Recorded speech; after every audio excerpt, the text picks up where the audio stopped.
Hello everyone, welcome to my channel. Question answer series में polity की series जो चल रही है उसमें आपका ये 6 टॉपिक है। और ये जो टॉपिक है आपका नीति निदेशक तत्व हैं, ठीक है। उनसे जो भी क्वेश्चन है वो मैं आज आपके लिए इस वीडियो में लेकर आई हूँ। बाकी के जो भी न्यू स्टूडेंट्स हैं वो प्लीज़ लास्ट वाली वीडियोस देख लें तो आपको अच्छे से समझ में आएगा। सीक्वेंस से आप लोग सारी वीडियोस देखते चलिए, होपफुली आपका कोई भी क्वेश्चन नहीं छूटेगा एग्जाम में, ठीक है। तो चलिए स्टार्ट करते हैं। फर्स्ट क्वेश्चन है हमारा, राज्य के नीति निर्देशक सिद्धांतों को भारतीय संविधान में शामिल किए जाने का उद्देश्य है, ठीक है। क्या उद्देश्य है इसका? सामाजिक और आर्थिक प्रजातंत्र को स्थापित करना। Option number D is correct, ठीक है। मैं केवल करेक्ट ऑप्शन ही बोलूंगी, बाकी सारे नहीं पढ़ूंगी यहाँ पे। क्वेश्चन नंबर 2, निम्नलिखित में से कौन सा एक राज्य के नीति निर्देशक सिद्धांतों का उद्देश्य नहीं है? सारे ही इंपॉर्टेंट क्वेश्चन है और बहुत अच्छे से ये क्वेश्चन बनाए गए हैं, ठीक है। तो क्या पूछा गया है कि निम्नलिखित में से कौन सा एक राज्य के नीति निर्देशक सिद्धांतों का उद्देश्य नहीं है, ठीक है। तो एक धार्मिक राज्य की स्थापना करना, ऐसा कहीं भी वहाँ पर प्रावधान नहीं किया गया है हमारे डायरेक्टिव प्रिंसिपल्स में। Option number C is correct. Question number 3, कल्याणकारी राज्य की संकल्पना का समावेश भारत के संविधान में कहाँ पर है? मतलब कहाँ किया गया है इसका प्रावधान, ठीक है। तो राज्य के नीति निर्देशक तत्वों में ही किया गया है। Option number A. आप लोग एक बार इस टॉपिक को पढ़ लीजिए, आप जिस भी सोर्सेज से पढ़ रहे हो, एम लक्ष्मीकांत से पढ़ रहे हो या फिर कहीं से भी, इस चैप्टर को पढ़ लीजिए वहाँ से, फिर उसके बाद इन क्वेश्चंस को लगाइए, ठीक है। चलिए नेक्स्ट क्वेश्चन है, कल्याणकारी राज्य की संकल्पना का समावेश भारत के संविधान में कहाँ पर किया गया है? तो राज्य के नीति निर्देशक तत्वों में किया गया है। Option number A. I think ये मैंने पढ़ दिया था, डबल हो गया। चलिए क्वेश्चन नंबर 4, राज्य के नीति निर्देशक तत्व सहज अध्ययन के लिए निम्न में से कौन से भागों में विभाजित किए जा सकते हैं? ठीक है, तो आपके जो राज्य के नीति निर्देशक तत्व हैं उनको 3 भागों में विभाजित किया गया है। अगर आपने अच्छे तरीके से उस चैप्टर को पढ़ा है तो समाजवादी, उदारवादी और गांधीवादी, ठीक है। इट मीन्स आपका आंसर हो जाएगा ऑप्शन नंबर डी, ठीक है। उदार बौद्धिकवादी भी कह सकते हो। क्वेश्चन नंबर 5, भारतीय संविधान में सम्मिलित नीति निर्देशक तत्वों की प्रेरणा हमें किस संविधान से प्राप्त हुई है? ठीक है, मतलब किस देश के संविधान से प्राप्त हुई है ये पूछा गया है। तो आयरलैंड के संविधान से प्राप्त हुई है। Option number D. इंपॉर्टेंट है, ये क्वेश्चन पूछ लिया जाता है, ठीक है। तो आयरलैंड के संविधान से नीति निर्देशक तत्व लिए गए हैं। ये मैंने आपको उस टॉपिक में बताया होगा जहाँ से सोर्सेज लिए गए हैं, ये टॉपिक हो चुका है, आप लोग वो वीडियो जाके देख सकते हो। नेक्स्ट क्वेश्चन है, नीति निर्देशक सिद्धांत हैं, क्या हैं? वाद योग्य हैं, वाद योग्य नहीं है, मौलिक अधिकार हैं या फिर इनमें से कोई भी नहीं है, ठीक है। तो ये वाद योग्य नहीं है, यानी कि इनका अगर कोई उल्लंघन करता है तो आप लोगों को कोई भी राइट नहीं है ऐसा कि आप सर्वोच्च न्यायालय जाएं या उच्च न्यायालय जाएं, ठीक है। चलिए उसके बाद नेक्स्ट है, भारत के संविधान के अनुसार निम्नलिखित में से कौन सा देश के शासन के लिए आधारभूत तत्व हैं? राज्य के नीति निर्देशक तत्व ही हैं जो आपके एक आधारभूत तत्व हैं। ऑप्शन नंबर सी।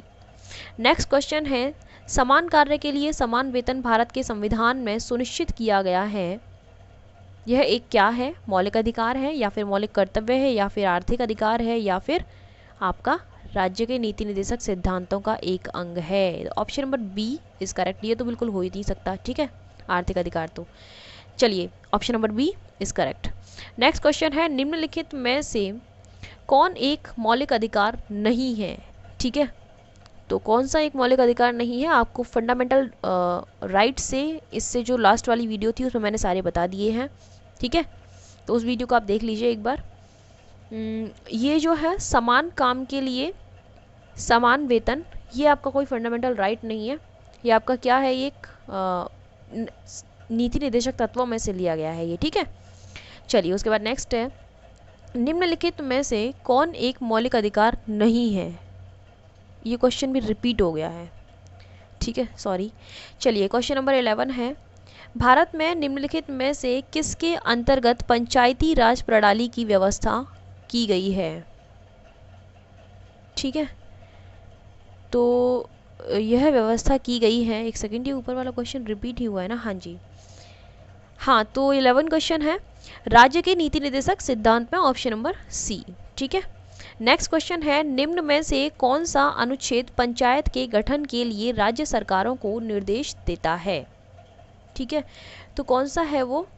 ये है आपका ऑप्शन नंबर बी, अनुच्छेद 40। इंपॉर्टेंट है, बहुत बार पूछा गया ये क्वेश्चन, बहुत बार। ठीक है, नेक्स्ट है, राज्य के नीति निदेशक सिद्धांतों की निम्नलिखित अनुच्छेद में से कौन सा अंतर्राष्ट्रीय शांति और सुरक्षा के संवर्धन से संबंधित है? ठीक है, तो कौन सा है वह अनुच्छेद? ये है आपका article 51, option number A. Next question है, संविधान के किस अनुच्छेद के द्वारा उद्योग के प्रबंधन में कर्मकारों की भागीदारी का प्रावधान किया गया है? देखिए, ये जो आर्टिकल्स हैं ना, जो हमारे डायरेक्टिव प्रिंसिपल्स वाले जो आर्टिकल हैं, थोड़े से डिफ़िकल्ट हैं, यानी कि उन्हें याद करने में हमें कन्फ्यूज़न हो जाता है। कई बार ये भी कन्फ्यूज़न हो जाता है कि ये गांधीवादी में से लिया गया है या फिर ये उदारवादी है, क्योंकि क्वेश्चन बनता है इस तरीके से। ठीक है, कि ये समाजवादी है या फिर क्या है ना। तो इनको आप अच्छे तरीके से अपने तरीके से याद कीजिए, क्योंकि ये ट्रिक्स से नहीं याद होने वाला है। आप लोग अच्छे तरीके से उनको जो भी आपके आर्टिकल्स हैं उनको सीक्वेंस से लिख लीजिए कि ये आर्टिकल्स इसमें हैं समाजवादी हैं, ये वाले गांधीवादी हैं, ये वाले उदारवादी हैं। ठीक है, तो वो आपको उस तरीके से याद हो जाएंगे। कुछ उसमें ऐसे भी आर्टिकल्स हैं जिनको बाद में ऐड किया गया है। ठीक है, तो उनको भी आप अच्छे तरीके से अपने अकॉर्डिंग एक लिस्ट बनाइए, उससे आपको अच्छे तरीके से याद हो जाएंगे। ठीक है, तो क्वेश्चन नंबर 14 पे हम चल रहे थे कि संविधान के किस अनुच्छेद के द्वारा उद्योग के प्रबंधन में कर्मकारों की भागीदारी का प्रावधान किया गया है? ठीक है, तो वो है आपका article 43A, option number B is correct. Next question है, निम्नलिखित में से कौन सा संविधान के 42वें संविधान संशोधन अधिनियम द्वारा नीति निदेशक तत्वों में नहीं जोड़ा गया है? ये कब हुआ था भाई? 1976 में हुआ था। ठीक है, 42वां संविधान संशोधन, यहाँ पर लिखा नहीं है ये। ठीक है, तो इसमें पूछा गया कि कौन सा नहीं जोड़ा गया था। ठीक है, क्वेश्चन को एक बार ध्यान से पढ़ लीजिएगा। तो वो है आपका समान आचार संहिता। ठीक है, इसको नहीं जोड़ा गया है। बाकी ये जो 3 है, मैं ये ऑप्शन पढ़ देती हूँ एक बार आपके लिए। शोषण से बच्चों एवं वयस्कों की सुरक्षा, ये जोड़ा गया था। समान न्याय तथा निःशुल्क कानूनी सलाह, इसको भी जोड़ा गया था। और उद्योगों के प्रबंधन में श्रमिक की भागीदारी, इसको भी जोड़ा गया था। ठीक है, लेकिन ये जो है आपका आर्टिकल 44, ये नहीं जोड़ा गया था। ठीक है, चलिए नेक्स्ट है, निम्नलिखित में से कौन एक राज्य का नीति निदेशक तत्व नहीं है? ठीक है, तो बताइए कौन सा नहीं है इसमें से? 14 वर्ष के बच्चों को निःशुल्क शिक्षा या कोई नीति निदेशक तत्व में प्रावधान इसका नहीं किया गया है। ठीक है, नेक्स्ट क्वेश्चन है, निदेशक तत्व क्या है? रिपीट हो गया ये क्वेश्चन भी। ठीक है, पहले ही दे चुका है। तो अवाद योग्य कह सकते हो या फिर वाद योग्य नहीं है, एक ही बात है, option number B. Next question है, निम्नलिखित में से कौन सा एक राज्य का नीति निदेशक सिद्धांत संविधान में बाद में जोड़ा गया है? ठीक है, आ गया ना उस तरीके से कि बाद में जोड़ा गया है। तो ये जो है आपका मुफ्त कानूनी सलाह, ऑप्शन नंबर सी जो है, इसको बाद में जोड़ा गया था। ठीक है, नेक्स्ट क्वेश्चन है, निम्नलिखित में से कौन सा नीति निदेशक तत्व है? ये पूछा गया है। ठीक है, तो कौन सा है भाई नीति निदेशक तत्व? अलग ही पता चल रहा है। विधि के समक्ष समानता, धर्म की स्वतंत्रता, प्रेस की स्वतंत्रता, ये सब तो आपके किस में आए थे? कल ही बताया था, फंडामेंटल राइट्स में आए थे। ठीक है, तो समान नागरिक संहिता जो है, ऑप्शन नंबर ए, ये जो है आपका एक डायरेक्टिव प्रिंसिपल्स में है, आपके नीति निदेशक तत्वों में। ठीक है, नेक्स्ट क्वेश्चन है, राज्य के नीति निदेशक सिद्धांत एक ऐसा चेक है जो बैंक की सुविधा अनुसार अदा किया जाता है, यह किसने कहा है? बहुत इंपॉर्टेंट कथन है, बहुत इंपॉर्टेंट क्वेश्चन है, बहुत बार ये पूछा गया है। ठीक है, तो इसको केटी शाह ने बोला था, option number D. Next question है, भारतीय नागरिकों के लिए एक समान सिविल संहिता प्राप्त कराने की बात कही गई है। किसमें कही गई है भाई समान नागरिक सिविल संहिता की बात? तो ये आपकी आर्टिकल 44 में कही गई है। वैसे मैं आपको बता चुकी हूँ यहाँ पर पीछे ही। ठीक है, लेकिन कोई नहीं। नेक्स्ट क्वेश्चन है, भारत के किस राज्य में समान संहिता लागू की गई है?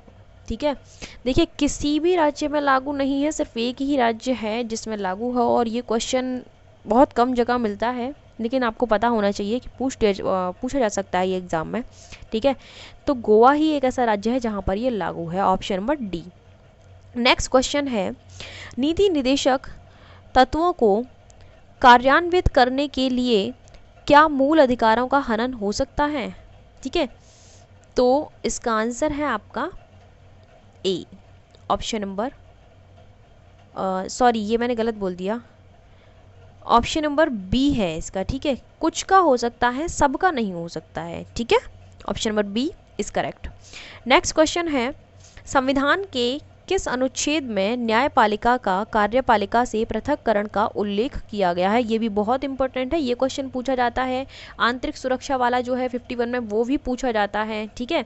तो इनको कुछ आर्टिकल्स ऐसे हैं जिनको याद रखिए। ये समान नागरिक संहिता वाला है, ये बहुत इंपॉर्टेंट है, इसको भी कई बार पूछ लिया जाता है, ठीक है। तो आर्टिकल 40 जो है वो बहुत इंपॉर्टेंट है, उसको भी पूछ लिया जाता है। ये एक दो आर्टिकल ऐसे हैं जो काफ़ी इंपॉर्टेंट हैं। तो ये जो है आपका ऑप्शन नंबर डी, यानी कि अनुच्छेद 50 जो है उसमें कार्यपालिका को न्यायपालिका से पृथक करने की बात की गई है, ठीक है। आप याद रख सकते हो 50-50, ठीक है, इस तरीके से आप याद रख सकते हो, यानी कि पृथक करने की बात की गई है। चलिए नेक्स्ट क्वेश्चन है, शराबबंदी संविधान की किस धारा में निर्देशित है? इम्पोर्टेंट क्वेश्चन है ये भी। तो धारा 47 में जो है ये निर्देशित है, option number A is correct, ठीक है। तो जो नीति निदेशक तत्व थे उनमें से आपके यही क्वेश्चन है, 25 क्वेश्चन है, बहुत इंपॉर्टेंट क्वेश्चन है, सारे ही क्वेश्चन यहाँ पर कवर कर लिए गए हैं। तो एक दो बार इन वीडियो को देख लीजिए, मैं कह सकती हूँ बिल्कुल दावे के साथ का कोई क्वेश्चन नहीं छूटेगा, ठीक है। So thank you so much for watching my video.